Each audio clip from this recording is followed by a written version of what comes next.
আমি সজীব ওয়াজেদ জয় বলছি। আপনারা জানেন এই গত কয়েক সপ্তাহ ধরে আমাদের বাংলাদেশের যে গন্ডগোল সংকট চলছে, এই যে ছাত্রদের কোটা বিরোধী আন্দোলন, কোটার বিরুদ্ধে আমরাও ছিলাম। শুরুর থেকেই আমাদের সরকার কোটা সরিয়ে দিয়েছে, আমাদের সরকার তাদের সম্পূর্ণ দাবি মেনে নিয়েছে। এটা আদালতের একটা রায় ছিল, এটা আমাদের সরকারের করা ছিল না। তাও আমরা অ্যাপিল করে দ্রুত এই কোটা তুলে দেই। তাতেও আন্দোলনকারীরা সন্তুষ্ট না। আমরা তাদেরকে আলোচনায় ডেকেছি, আমরা একটা জুডিশিয়াল কমিশন করেছি, যে সংঘর্ষে যে হত্যাকাণ্ড হয়েছে সেটার বিচারের জন্য। অনেক পুলিশ অফিসার যারা অতিরিক্ত ফোর্স ইউজ করেছে তাদেরকে আমরা সাসপেন্ড করেছি। তাতেও এই আন্দোলনকারীরা সন্তুষ্ট নয়। আমরা যতই ছাড় দেন, প্রধানমন্ত্রী নিজেই তাদেরকে ডেকেছেন যে আসেন আমরা আলোচনায় বসি, তাতেও তারা সন্তুষ্ট না। আমরা যতই ছাড় দিতে থাকি, যতই তাদের দাবি মেনে নিতে থাকি, তারা কিছুতেই সন্তুষ্ট না, তারা খালি দাবি বাড়িয়ে যাচ্ছে। এখন দাবি হচ্ছে যে সরকারের পতন। তবে সরকারের পতন হওয়ার পর কি হবে, কি হবে এটা কেউ ভেবেছে? আমরা বাংলাদেশে গণতন্ত্র রক্ষা করে রাখতে চাই। সরকার পতন করে নতুন সরকার আসার সাংবিধানিক অনুযায়ী শুধুমাত্র একটি উপায় আছে, সেটা হচ্ছে নির্বাচন।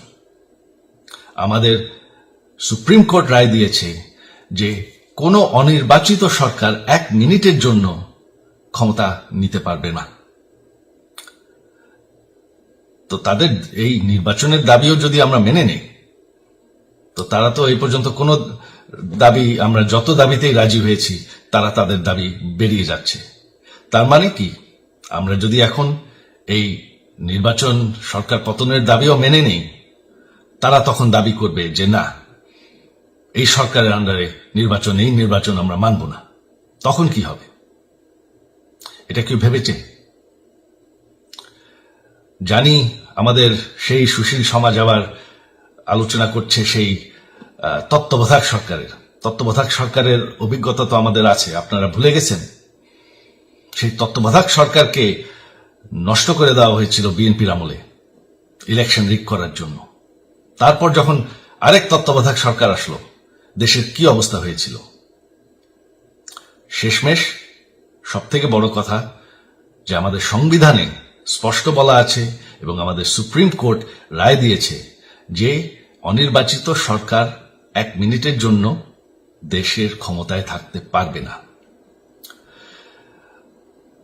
আমরা আওয়ামী লীগ, আমরা আন্দোলন করেছি, আন্দোলন করে এই দেশকে স্বাধীন করেছি, আন্দোলন করে গণতন্ত্র ফিরে এনেছি, আন্দোলন করে আমরা দেশের উন্নয়ন করেছি।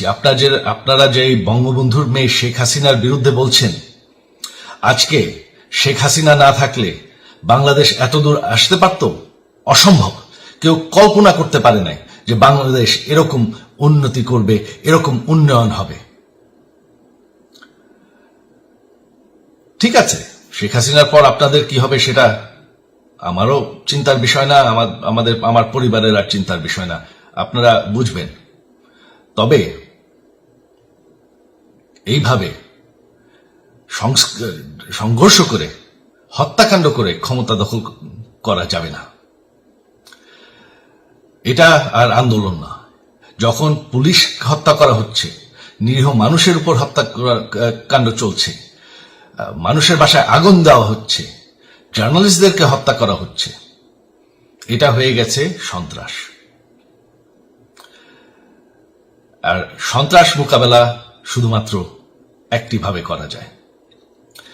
আমার অনুরোধ, আমাদের ল এনফোর্সমেন্ট, আমরা অনেক ধৈর্য দিয়েছি আর ধরেছি, তবে এখন আর এটা সহ্য করা যাবে না। ল এনফোর্সমেন্ট এজেন্সি, বিজিবি এবং কি আমাদের মিলিটারির প্রতি আমার আহ্বান যে আপনাদের দায়িত্ব হচ্ছে আমাদের দেশের মানুষকে নিরাপদ রাখা।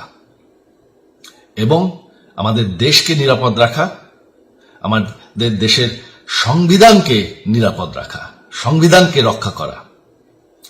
তার মানে 1 মিনিটের জন্য কোনো অনির্বাচিত সরকার আমাদের ক্ষমতায় আসতে দিবেন না। এটা হচ্ছে আপনাদের দায়িত্ব, কারণ সেইটা হলে আমরা আবার পাকিস্তানের মতন হয়ে যাব। আমাদের এই যে 15 বছরের উন্নয়ন সব শেষ হয়ে যাবে।